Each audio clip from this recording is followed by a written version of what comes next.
નમસ્તે મિત્રો, હું છું નવરંગ સૈન અને સ્વાગત છે આપનું આઈ એમ ગુજરાતના અમેરિકા સ્પેશિયલ ન્યૂઝ બુલેટિનમાં. મંગળવાર ઓગસ્ટ 12ના બુલેટિનમાં વાત કરીશું આઈસ દ્વારા કંટકીમાં 3 ગુજરાતીઓની ધરપકડ કરવાના મામલામાં થયેલા નવા ખુલાસાની.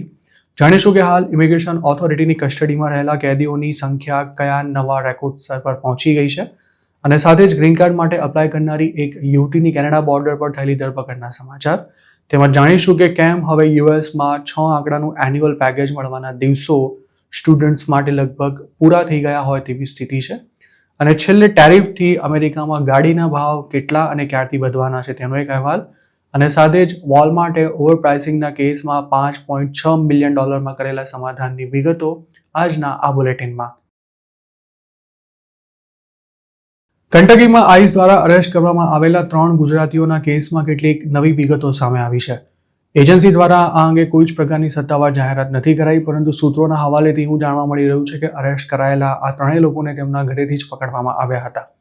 આઈસ દ્વારા આ 3 લોકોને ઓગસ્ટ 2ના રોજ અરેસ્ટ કરાયા હતા અને એવું પણ જાણવા મળ્યું છે કે આઈસની ટીમ તેમના ઘરે પહોંચી ત્યારે 2 જ લોકો ત્યાં હાજર હતા, જ્યારે ત્રીજા વ્યક્તિને ફોન કરીને બોલાવવામાં આવ્યો હતો. એક સૂત્રએ આ અંગે એવો પણ દાવો કર્યો હતો કે અરેસ્ટ કરાયેલા 3માંથી એક ગુજરાતીનો અસાયલમનો કેસ ચાલુ હતો અને તેની પાસે વર્ક પરમિટ પણ હતી. વિઝિટર વિઝા પર અમેરિકાથી ઓવરસ્ટે થઈ ગયેલા આ યુવકે ટ્રમ્પ આવે તે પહેલા જ અસાયલમનો કેસ કરી દીધો હતો. તેમ છતાં પણ આઈસ દ્વારા તેની ધરપકડ કરવામાં આવી છે, જ્યારે બાકીના 2 લોકો કયા સ્ટેટસ પર હતા તેની કોઈ વિગતો જાણવા નથી મળી. આ 3 ગુજરાતીઓને ધરપકડ બાદ લેક્ઝિંગ્ટનની જેલમાં મોકલી દેવામાં આવ્યા હતા, જેમાં એકની ઉંમર 24 વર્ષ, બીજાની 26 વર્ષ, જ્યારે ત્રીજાની ઉંમર 39 વર્ષ હોવાનું જાણવા મળ્યું છે. અરેસ્ટના 10 દિવસ બાદ પણ જેલમાં બંધ આ ઇલીગલ ઇમિગ્રન્ટ્સ કેટલા સમયથી યુએસમાં રહેતા હતા તેની કોઈ ચોક્કસ વિગતો નથી મળી શકી. આ ઉપરાંત તેમનો કોઈ ક્રિમિનલ રેકોર્ડ હતો કે કેમ તે પણ સ્પષ્ટ નથી. જોકે આ ઘટનાથી માહિતગાર એક વ્યક્તિ આઈ એમ ગુજરાત સાથે વાત કરતા એવું જણાવ્યું હતું કે અરેસ્ટ કરાયેલા 3 લોકોમાંથી એકને તેઓ ઓળખે છે અને તેમનો એવો પણ દાવો હતો કે તેનો કોઈ જ ક્રિમિનલ રેકોર્ડ ન હોવા છતાં પણ તેને અરેસ્ટ કરવામાં આવ્યો છે. જોકે આઈ એમ ગુજરાત દ્વારા આ દાવાની સ્વતંત્ર રીતે પુષ્ટિ નથી કરી શકાય.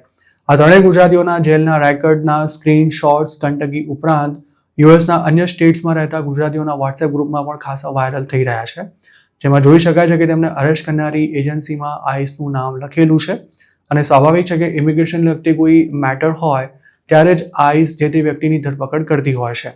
તો બીજી તરફ હાલ જે લોકો ઇમિગ્રેશનના કેસમાં અરેસ્ટ થઈ રહ્યા છે તેમનું બોન્ડ પર છૂટવું પણ ખૂબ જ મુશ્કેલ થઈ ગયું છે. સામાન્ય રીતે જે લોકોના ફાઇનલ રિમૂવલ ઓર્ડર ઇસ્યુ થઈ ગયા હોય કે પછી જેઓ યુએસમાં કોઈ સ્ટેટસ વિના રહેતા હોવાની બાતમી મળે ત્યારે આઈસ ટાર્ગેટેડ રેડ કરતી હોય છે.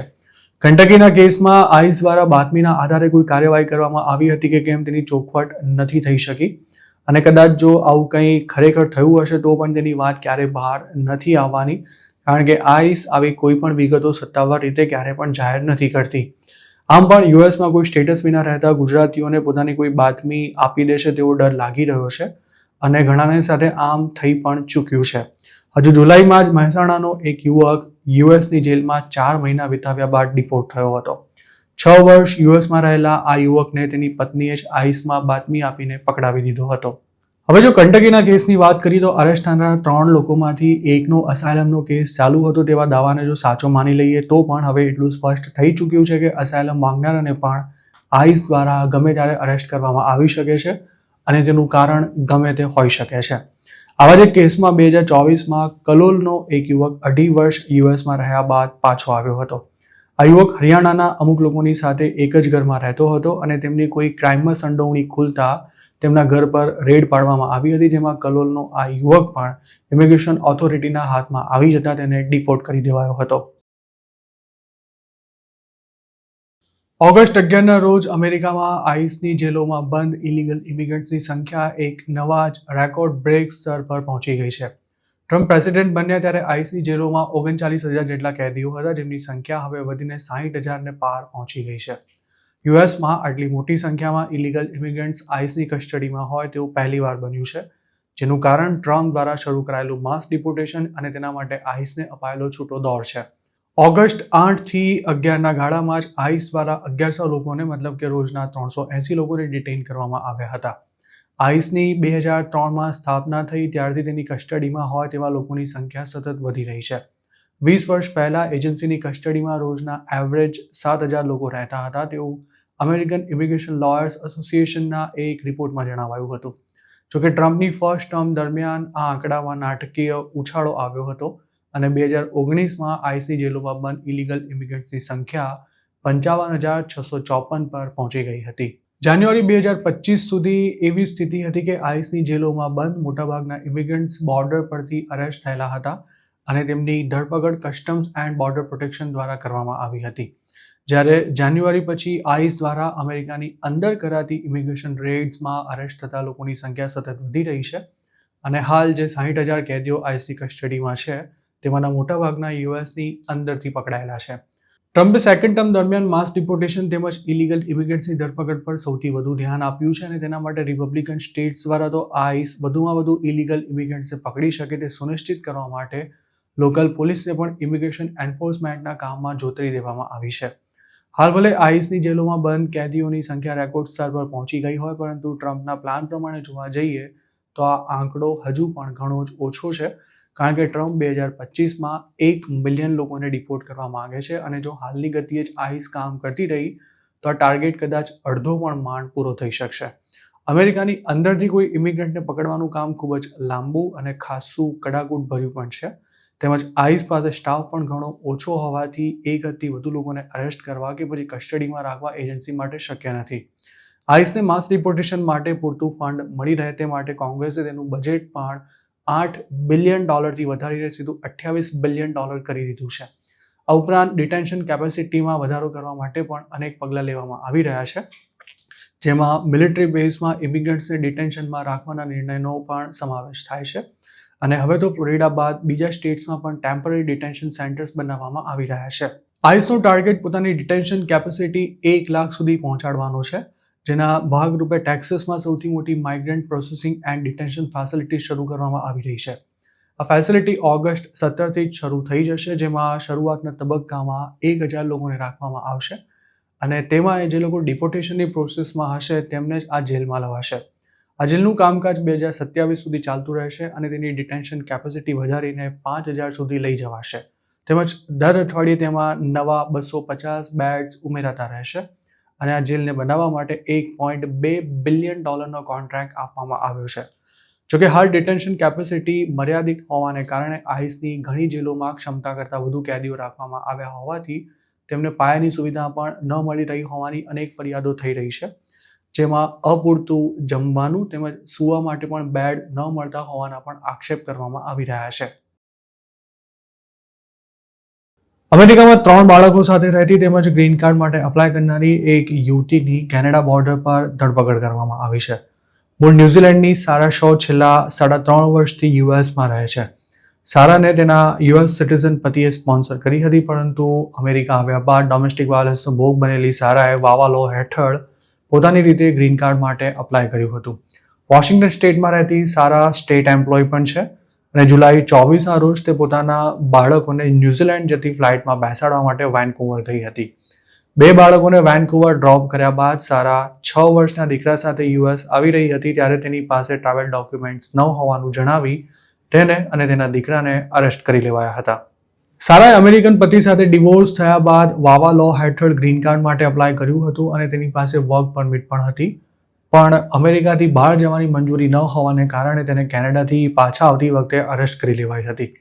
નવાઈની વાત એ છે કે સારા અમેરિકાથી કેનેડામાં એન્ટર થઈ ત્યારે તેની કોઈ જ તપાસ નહોતી થઈ, પણ પાછા આવતા તે મોટી સમસ્યામાં આવી ગઈ હતી.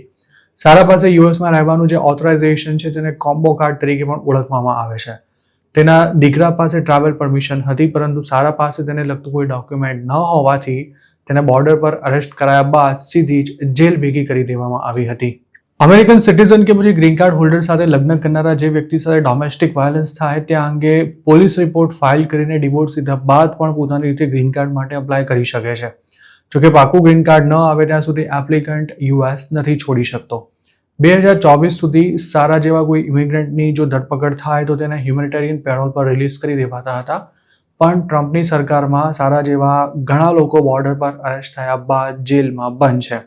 સારાની એક દોસ્તે આ અંગે મીડિયા સાથે વાત કરતા એવું જણાવ્યું હતું કે સારા તેમજ તેના બાળક પાસે વેલિડ વિઝા હોવાથી તેને એમ હતું કે વેન્કુવર જઈને પાછા આવવામાં પોતાને કોઈ જ પ્રોબ્લેમ નહીં થાય. સારાનું કોઈ ક્રિમિનલ બેકગ્રાઉન્ડ નથી અને તેના દીકરા પાસે તો ટ્રાવેલ ડોક્યુમેન્ટ્સ હોવા છતાં પણ તેને હજુ સુધી ઇમિગ્રેશન જજ સામે પણ હાજર નથી કરવામાં આવી. સારા અને તેનો દીકરો હાલ ટેક્સાસની જેલમાં બંધ છે. આ જેલમાં ફેમિલીઝને કેદ રાખવામાં આવે છે. તેમના માટે ક્રાઉડ ફંડિંગ પણ શરૂ કરાયું છે, જેમાં અત્યાર સુધી $40,000 જેટલી રકમ એકત્ર થઈ ચૂકી છે. સારા માટે ગો ફંડમી પર કરાયેલી અપીલમાં એવું જણાવાયું છે કે અરેસ્ટ બાદ તેણે હ્યુમેનિટેરિયન પેરોલ માટે રિક્વેસ્ટ કરી હતી, જેના જવાબમાં જૂઠું બોલતા બોર્ડર એજન્ટ્સે એવું જણાવ્યું હતું કે તેની રિક્વેસ્ટને રિજેક્ટ કરી દેવાઈ છે. જોકે હકીકત એ હતી કે એજન્ટ્સે સારા માટે આવી કોઈ રિક્વેસ્ટ સબમિટ કરી જ નહોતી.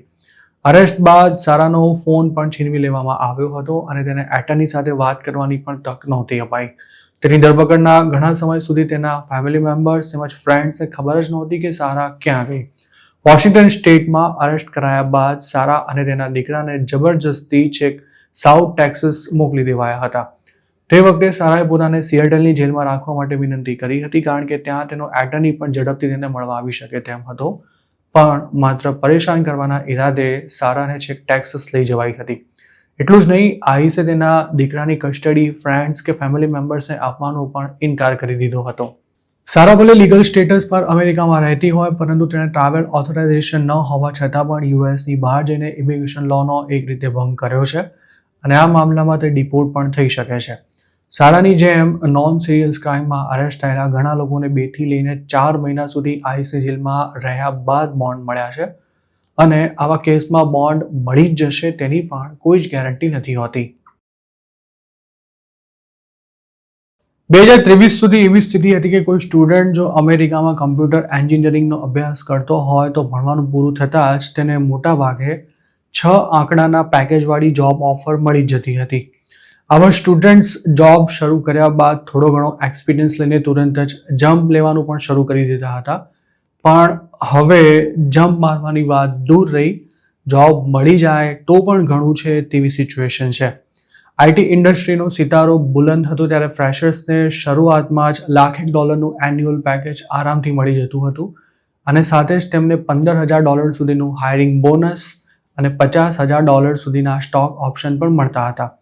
આ ટ્રેન્ડ વર્ષો સુધી યથાવત રહ્યો હતો, જેના કારણે અમેરિકાના જ નહીં પણ મોટાભાગના વિદેશી સ્ટુડન્ટ્સ પણ કમ્પ્યુટર સાયન્સનો અભ્યાસ કરવા માટે યુએસ જતા હતા. 2024માં અમેરિકાની અલગ અલગ કોલેજીસ અને યુનિવર્સિટીઝમાંથી 1.70 લાખ અંડર ગ્રેજ્યુએટ્સ કમ્પ્યુટર પ્રોગ્રામિંગને લાગતા વળગતા સબ્જેક્ટ સાથે પાસ આઉટ થયા હતા. આ આંકડો 2014ની સરખામણી લગભગ ડબલ હતો. મતલબ કે ડિમાન્ડ વધતા આવા કોર્સ ઓફર કરતી કોલેજીસની સંખ્યા પણ વધી હતી. પણ હવે એઆઈ સ્ટુડન્ટ્સના સપના પર પાણી ફેરવી રહ્યું છે. એઆઈ પ્રોગ્રામિંગ ટૂલ્સ કમ્પ્યુટર કોડની હજારો લાઇન્સ ગણતરીની મિનિટોમાં લખી શકે છે, જેના કારણે અમેરિકાની મોટી મોટી કંપનીઝે ફ્રેશર્સને જોબ આપવાનું ખૂબ જ ઓછું અથવા બીજા શબ્દોમાં કહીએ તો લગભગ બંધ કરી દીધું છે. અત્યાર સુધી એમેઝોન, ઇન્ટેલ, મેટા તેમજ માઇક્રોસોફ્ટ જેવી કંપનીઓ આઈટી ફિલ્ડ સાથે સંકળાયેલા લોકોને સૌથી વધુ જોબ્સ આપતી હતી. પણ હવે આ કંપનીઓ એઆઈ પાછળ બિલિયન્સ ઓફ ડોલર્સનો ઇન્વેસ્ટમેન્ટ કરી રહી છે અને તેનું તેમને ધાર્યા અનુસાર આઉટપુટ પણ મળી રહ્યું છે, જેથી ફ્રેશર્સના સ્તરનું કામ તો હવે એઆઈ મોડલ્સ જ કરી રહ્યા છે અને ધીરે ધીરે તેના કારણે કદાચ મિડ સિનિયર લેવલ પર કામ કરતા લોકોની જોબ્સ પણ ખતરામાં આવી શકે છે.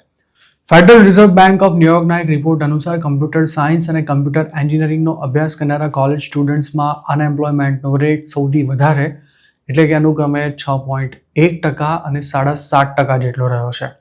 નવાઈની વાત એ છે કે અમેરિકામાં બાયોલોજી અને હિસ્ટ્રી જેવા સબ્જેક્ટ સાથે ગ્રેજ્યુએટ થયેલા લોકોમાં અનએમ્પ્લોયમેન્ટ રેટ માત્ર 3% છે.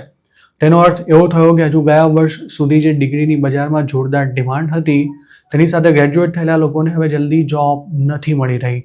ન્યુયોર્ક ટાઈમ્સના એક રિપોર્ટ અનુસાર 3-4 વર્ષ પહેલાં એવી સ્થિતિ હતી કે કમ્પ્યુટર સાયન્સ સાથે ગ્રેજ્યુએટ થતા સ્ટુડન્ટ્સમાં ટોપની કંપનીઓમાં જોબ મેળવવા હરીફાઈ થતી હતી, જ્યારે આજે જોબની ઓફર મેળવવા માટે પણ સંઘર્ષ કરવો પડી રહ્યો છે.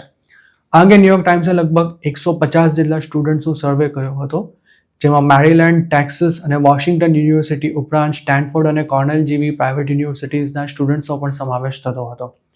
આ સર્વેમાં એવું જાણવા મળ્યું હતું કે અમેરિકાની ટોપની યુનિવર્સિટીઝમાં અભ્યાસ કર્યા બાદ પણ ઘણા સ્ટુડન્ટ્સે જોબ માટે સેંકડો કંપનીઝમાં અપ્લાય કરવું પડ્યું હતું, જ્યારે અમુક સ્ટુડન્ટ્સે તો તેના માટે 1000થી પણ વધુ જગ્યાએ પોતાનો CV મોકલવો પડ્યો હતો. કોડિંગની જોબ માટે અપ્લાય કરનારા કેન્ડિડેટ્સને સૌ પહેલાં ઓનલાઈન કોડિંગ અસેસમેન્ટ કમ્પ્લીટ કરવા માટે કહેવાય છે. જે લોકો આ રાઉન્ડ ક્લિયર કરે છે તેમના લાઈવ કોડિંગ ટેસ્ટ લેવા ઉપરાંત ઇન્ટરવ્યૂઝ પણ થાય છે. જોકે ઘણા ગ્રેજ્યુએટ્સનું એવું કહેવું છે કે લગભગ 1 મહિના સુધી ચાલતી આ પ્રોસેસના અંતે કંપની તરફથી કોઈ જવાબ જ નથી મળતો. ન્યૂયોર્ક ટાઈમ્સે ઝેક ટેલર નામના 25 વર્ષના એક યંગસ્ટરનો પણ પોતાના રિપોર્ટમાં ખાસ ઉલ્લેખ કર્યો છે, જે 2023માં કમ્પ્યુટર સાયન્સ સાથે ગ્રેજ્યુએટ થયો હતો અને તેણે લગભગ 6000 જેટલી જગ્યાએ જોબ માટે અપ્લાય કર્યું હતું અને તેમાંથી 13 કંપનીઝે તેના ઇન્ટરવ્યૂ લીધા હતા, પરંતુ આજ દિન સુધી તેને ફૂલ ટાઈમ જોબ નથી મળી શકી. ઇન્ડસ્ટ્રીની ડિમાન્ડ બદલાતા હવે યુનિવર્સિટીઝે સ્ટુડન્ટ્સને AI કોડિંગ ટૂલ્સની ટ્રેનિંગ આપવાની શરૂઆત કરી છે, પણ જેમને આવી ટ્રેનિંગ નથી મળી તેમના માટે જોબ શોધવું મુશ્કેલ બની રહ્યું છે. તો બીજી તરફ નવાઈની વાત એ પણ છે કે એક સાથે સેંકડો જગ્યાએ અપ્લાય કરવા અને જોબ ઓફર અનુસાર પોતાનો CV તૈયાર કરવા માટે સ્ટુડન્ટ્સ AIનો ઉપયોગ કરવા લાગ્યા છે, જે એપ્લિકેશન ફોર્મ્સ જાતે ફિલ કરી આપે છે અને ફટાફટ એપ્લિકેશન ફાઇલ પણ કરી દે છે. જોકે હવે કંપનીઓ એવી સિસ્ટમ ડેવલપ કરી ચૂકી છે કે જે AI દ્વારા ફાઇલ કરાયેલા રેઝ્યુમે જાતે જ સ્કેન કરી લે છે અને આવા કેન્ડિડેટ્સ પણ રિજેક્ટ થઈ જાય છે. મતલબ કે AIને કારણે લોકોને જોબ નથી મળતી અને જો AIનો ઉપયોગ કરી જોબ માટે અપ્લાય કરો તો પણ નોકરી મળવાના ચાન્સ 0 થઈ જાય છે. બીજી એક મહત્વની વાત એ પણ છે કે જો અમેરિકન્સને જ કમ્પ્યુટર સાયન્સનો અભ્યાસ કરી જોબ ન મળી રહી હોય તો અમેરિકા જઈને તેનો અભ્યાસ કરતા ઇન્ડિયન્સની શું હાલત થતી હશે તેની કલ્પના કરવી પણ મુશ્કેલ છે. ટ્રમ્પની ટેરિફ પોલિસીને કારણે અત્યાર સુધી યુએસમાં ગાડીઓના ભાવ નથી વધ્યા, કારણ કે કાર કંપનીઝ ટેરિફનો બોજ કસ્ટમર્સ પર નાખવાને બદલે પોતે જ ઓછા માર્જિનમાં બિઝનેસ કરી રહી છે. જોકે આ સ્થિતિ લાંબો સમય સુધી નથી ચાલવાની અને આવનારા થોડા મહિનામાં જ લગભગ 27.5% જેટલા ટેરિફનો બોજ કસ્ટમર્સ પર આવવાનો છે. એક્સપર્ટ્સનું માનવું છે કે 2025 પૂરું થતાં સુધીમાં જ અમેરિકામાં કારની કિંમતોમાં ધરખમ વધારો થઈ શકે છે. આ વધારો કદાચ એટલો મોટો હશે કે સામાન્ય અમેરિકન્સ માટે નવી કાર ખરીદવું ખૂબ જ મુશ્કેલ બની શકે છે. હાલમાં જ ટોયોટા સહિતની કાર કંપનીઝે એવી શક્યતા વ્યક્ત કરી હતી કે ટેરિફને કારણે તેમના પ્રોફિટમાં બિલિયન્સ ઓફ ડોલર્સનું ગાબડું પડી શકે છે.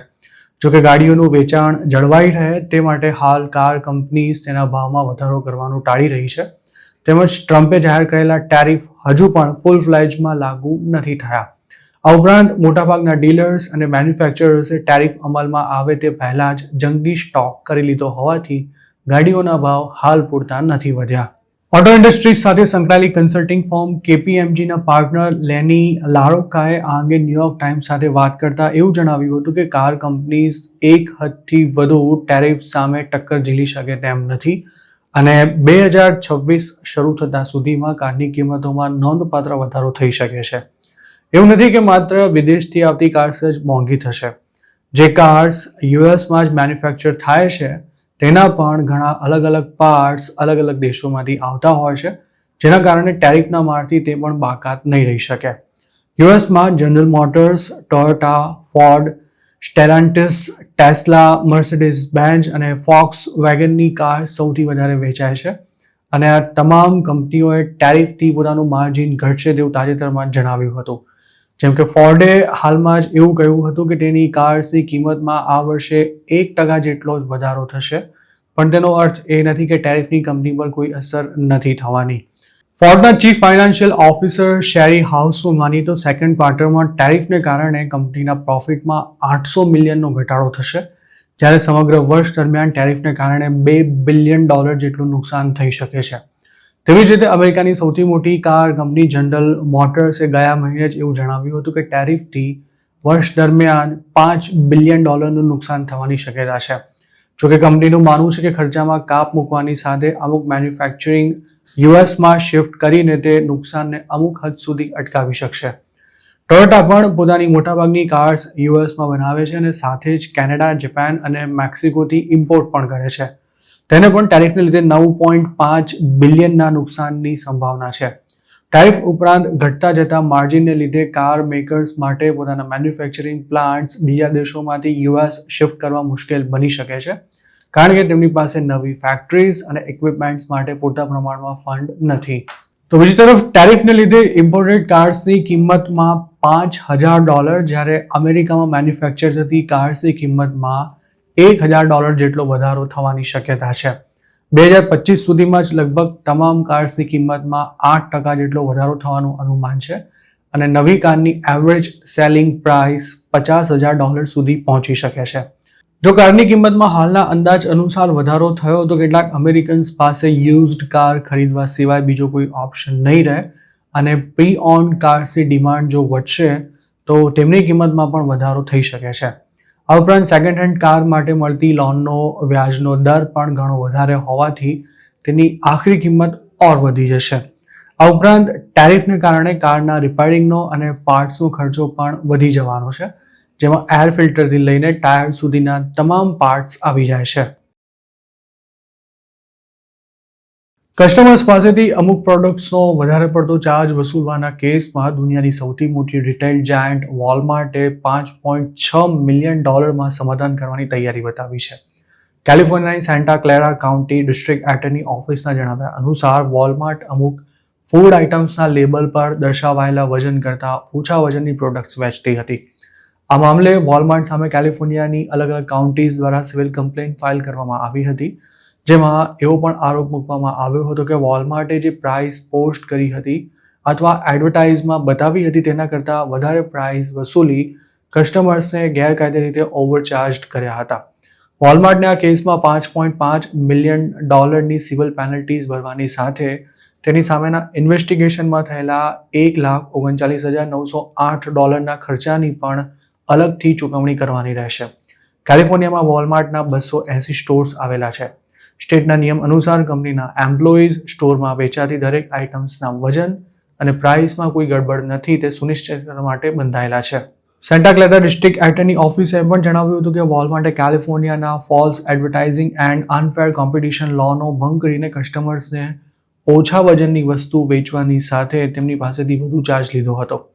ડિસ્ટ્રિક્ટ એટર્ની જેફ રોસેને આ મામલે એક નિવેદનમાં જણાવ્યું હતું કે જ્યારે કોઈ કસ્ટમર રજિસ્ટર પર કોઈ આઇટમને લઈને આવે ત્યારે જે તે વસ્તુના વજન અને એડવર્ટાઇઝમેન્ટમાં બતાવાયેલી પ્રાઇસ અનુસાર જ ચાર્જ લેવો જોઈએ, કારણ કે સ્ટેટની સાથે દરેક કસ્ટમર પણ ઈચ્છે છે કે તે જેટલા પૈસા આપે છે તે અનુસાર તેને વસ્તુ મળે અને જો કોઈ આમ નહીં કરે તો કાયદો પોતાનું કામ કરશે. આ પહેલા કેલિફોર્નિયામાં જ 2012માં પણ વોલમાર્ટે 2008માં કોર્ટે આપેલા ચુકાદાનો ભંગ કરતા કસ્ટમર્સને ઓવરચાર્જ કરવાના કેસમાં $2.1 મિલિયન સમાધાન કર્યું હતું.